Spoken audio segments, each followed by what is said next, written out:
Assalamualaikum warahmatullahi wabarakatuh. Nama saya Siti Hasnah binti Ahmad Hadani, nombor metrik 074858 dari Ijazah Sarjana Muda Pengajian Islam Usuluddin dengan kepujian. Dalam video ini, saya akan berkongsi serba sedikit ilmu yang bertajuk Daurah Kitab Al-Hikam, Mata Hati yang Buta, karya Ibnu Athaillah As-Sakandari, yang merupakan sebahagian daripada tugasan bagi subjek Dirasah Al-Tasawuf Al-Nasiyah yang diajar oleh Dr. Engku Ibrahim bin Engku Wadzin. Ceramah ini bertajuk Mata Hati yang Buta, yang membincangkan hakikat hati yang tidak mampu mengenal Allah walaupun mata zahir boleh melihat dengan jelas. Lalu, bagaimana pula dengan mata hati? Baba Ismail sepanjang menekankan pentingnya tazkiyatun nafs, iaitu penyucian jiwa, supaya hati dapat menerima cahaya hidayah. Hati yang buta kerana cinta dunia dan maksiat menjadikan penghalang utama dalam perjalanan menuju Allah. Dalam dunia moden yang penuh kelalaian, tajuk ini sangat relevan untuk menyedarkan kita tentang keperluan menyucikan hati dan kembali kepada Allah. Ceramah ini bukan hanya menyentuh aspek tasawuf, tetapi juga membangkitkan kesedaran rohani dalam diri kita. Pembentangan saya ini adalah berdasarkan kepada sebuah ceramah yang telah disampaikan oleh seorang tokoh ilmuwan yang dikenali, iaitu Tuan Guru Ismail bin Umar. Ceramah beliau bertajuk Mata Hati yang Buta, yang telah disampaikan di Masjid Al-Bukhari yang terletak di Alor Malai, Alor-Star, Kedah. Ceramah ini berlangsung pada 16 Ogos 2019 dan boleh ditonton melalui platform YouTube menerusi saluran Ar-Rahman TV.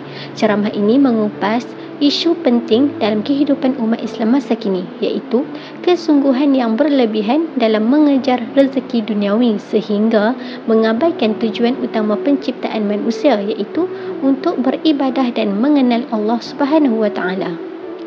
Sebelum saya masuk dengan lebih mendalam ke dalam kupasan ceramah ini, eloklah saya perkenalkan terlebih dahulu sedikit biodata ringkas berkenaan dengan penceramah. Nama penuh beliau ialah Ismail bin Umar, lebih dikenali dengan gelaran Baba Ismail sepanjang. Beliau dilahirkan pada tahun 1955 di Kampung Dusun Sepanjang yang terletak dalam daerah Penarik Patani, Thailand. Baba Ismail merupakan seorang tokoh agama yang sangat dihormati di wilayah selatan Thailand dan juga di negeri-negeri Melayu.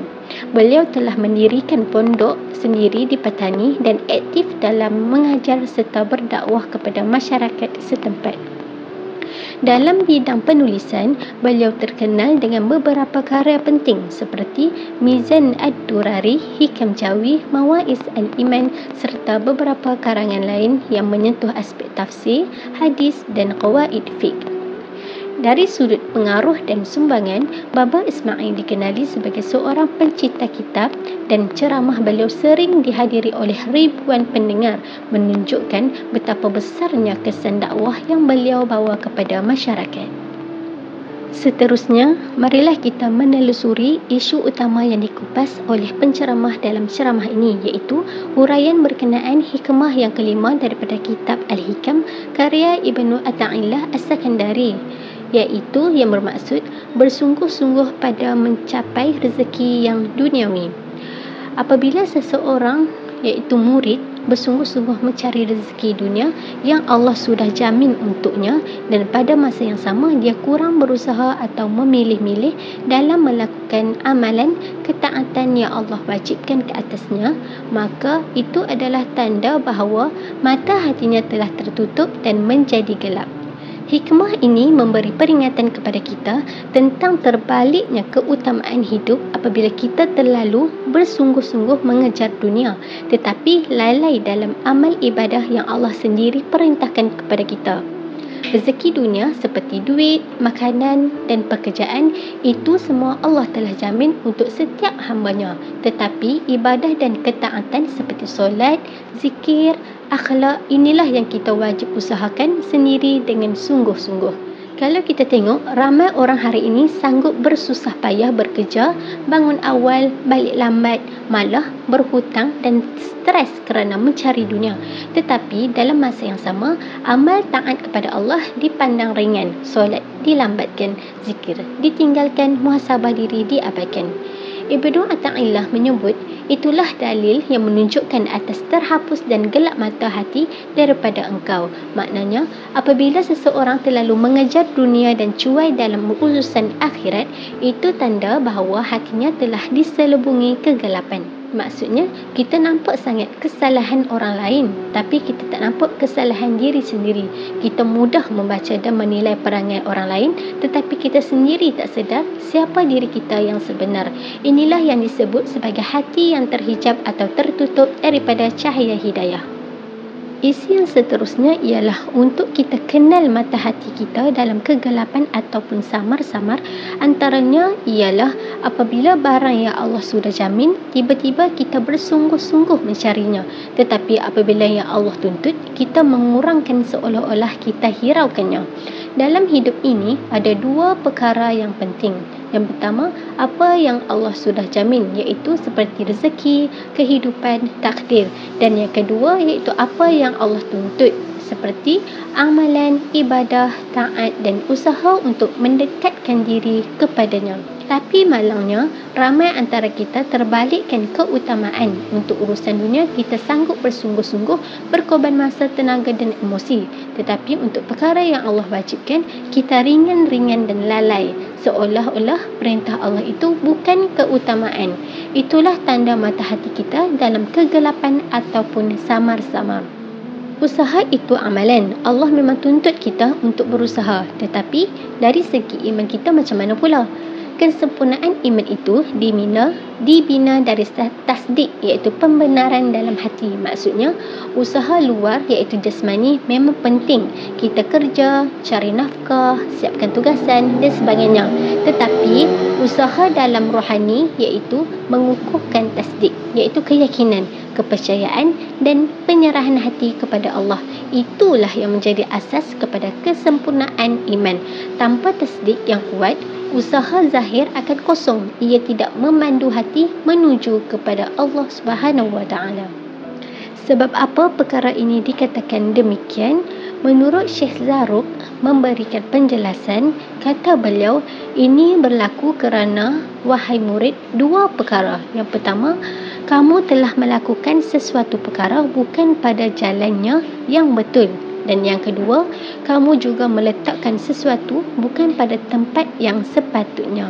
Maksud dekat sini, kita sering melakukan sesuatu tidak pada tempatnya. Contohnya, kita bersungguh-sungguh mengejar perkara dunia yang sudah dijamin oleh Allah, tetapi kita abaikan perkara yang Allah benar-benar tuntut dari kita.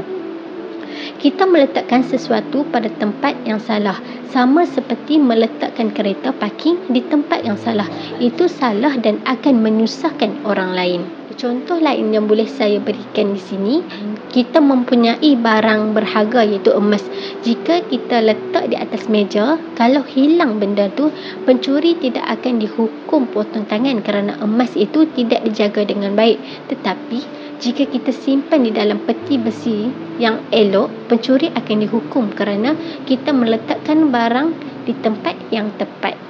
Kadang-kadang kita balikkan perkara yang sepatutnya tidak dibalikkan. Contohnya, ilmu itu sepatutnya kita gunakan untuk memperbaiki hati dan hubungan dengan Allah, tetapi kita gunakan secara salah ataupun abaikan fungsinya.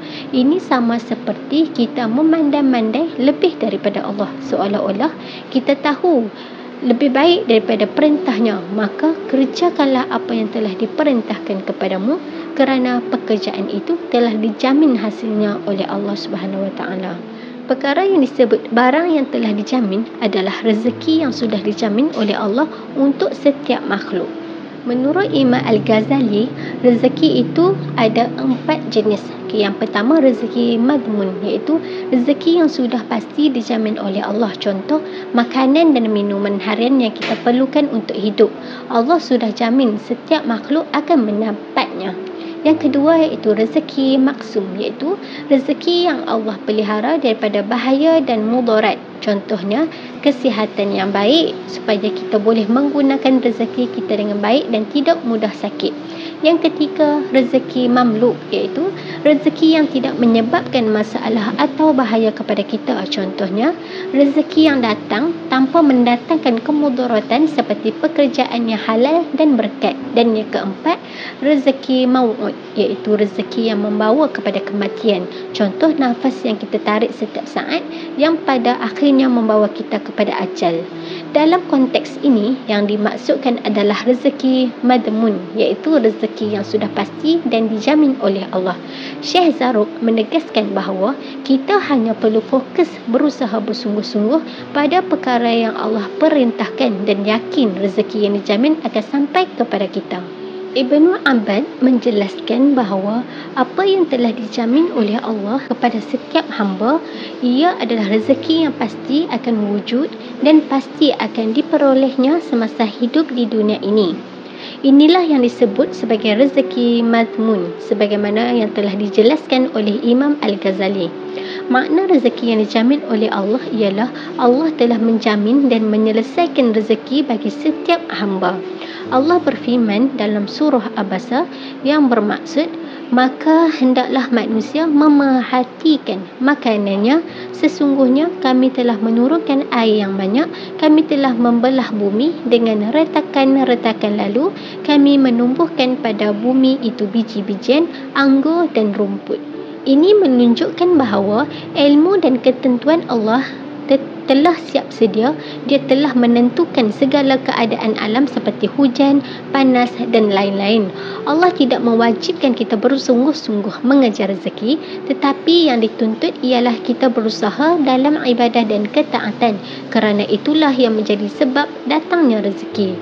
Orang Arab mengatakan, bukan amalan yang membawa kita masuk syurga, tetapi Allah memasukkan kita dengan rahmatnya. Rahmat itulah yang memberi kita iman dan taufik untuk beramal. Ramai yang beramal tetapi tidak ikhlas, maka amalan itu tidak diterima. Tuntutan Allah adalah pada amalan seperti solat, puasa, zakat, haji dan taat umum dalam hidup seperti berniaga dan bekerja dengan rezeki yang halal. Seterusnya kita masuk kepada ulasan pelajar.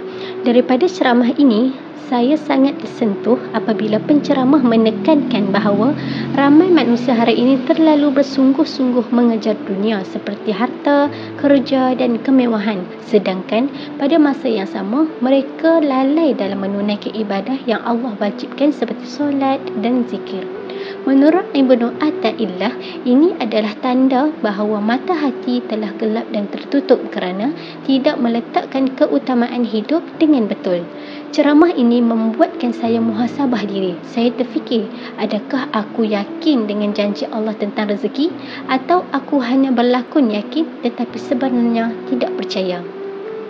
Sebagai sokongan kepada isi ceramah ini, saya teringat satu hadis Nabi Muhammad SAW yang diriwayatkan oleh Imam Al-Tirmizi, yang bermaksud, jika kamu bertawakal kepada Allah dengan sebenar-benar tawakal, nescaya Dia akan beri rezeki kepada kamu sebagaimana Dia beri rezeki kepada burung. Ia keluar pagi dalam keadaan lapar dan pulang petang dalam keadaan kenyang. Hadis ini mengajar kita bahawa keyakinan hati kepada Allah lebih utama daripada penat lelah mengejar dunia yang belum tentu membawa keberkatan. Selain itu, Allah juga berfirman dalam surah Al-Jumu'ah ayat 11 yang bermaksud, apabila mereka melihat perniagaan atau hiburan, mereka segera berlari kepadanya dan meninggalkan kamu. Ayat ini sangat relevan kerana kita sering tergesa-gesa mengejar dunia dan dalam masa yang sama kita tinggalkan Rasulullah SAW, kita tinggalkan agama dan kita tinggalkan ibadah. Akhir sekali, Tuan Guru turut menekankan bahawa tawakal dan yakin kepada Allah adalah asas iman yang sebenar, bukan hanya bergantung kepada usaha semata-mata. Penceramah juga mengingatkan bahawa penyakit hati seperti riak dan takabur boleh membatalkan pahala, dan amalan seperti solat atau puasa bukan jaminan syurga tanpa rahmat Allah. Kesimpulannya, hikmah kelima ini menyuruh kita untuk menyedari apa sebenarnya tujuan hidup kita, bahawa ibadah adalah utama, dunia adalah sampingan. Jika kita sedar hakikat ini, maka hati kita akan lebih tenang, yakin dan dekat dengan Allah. Semoga apa yang saya kongsikan ini memberi manfaat kepada semua yang mendengar. Sekian sahaja pembentangan saya. Wabillahi taufiq wa hidayah. Wassalamualaikum warahmatullahi wabarakatuh.